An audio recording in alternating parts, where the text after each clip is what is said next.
உட்கார்ந்து இருக்கிற நேரத்துல தெய்வம் நம்மத்தில் அசைவாடி கொண்டிருக்கிறார். ஹல்லேலூயா. ஆமென். அவர் பரலோகத்திலிருந்து பார்த்து கொண்டே இருக்கிறார். யார் என்ன பார்ப்பாங்க, யார் என்ன ஜெபிப்பாங்க, யார் என்ன தேடுவாங்க, யார் என்ன துதிப்பாங்க சொல்லி.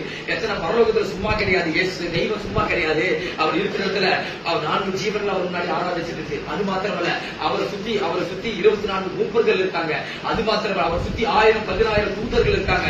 அத்தனை பேரும் தெய்வத்தை குதிச்சுட்டே இருக்காங்க. என்ன பார்த்தாலும் அவர் பரிசுத்தர் பரிசுத்தர் பரிசுத்தர் என்று கடவுளை ஆராதிச்சுட்டே இருக்காங்க.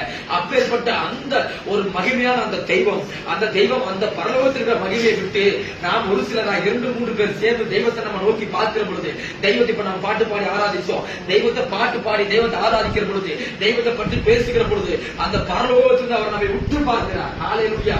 நீங்க நினைக்கலாம், எனக்கு இவ்வளவு வயசாயிருச்சு, என்ன எல்லாம் வெறுத்து ஒதுக்கிட்டாங்க, நான் சும்மா ஏதோ வசனம் படிச்சிருக்கிறேன், நான் சும்மா ஜெபிக்கிறேன்னு சொல்லி. கிடையவே கிடையாது. நீங்க வசனம் படிக்கும் போது, நீங்க தெய்வத்தை நோக்கி பார்க்கிற பொழுது தெய்வம் கண்டிப்பாக உங்களை உற்று நோக்கி கொண்டிருக்கிறார்.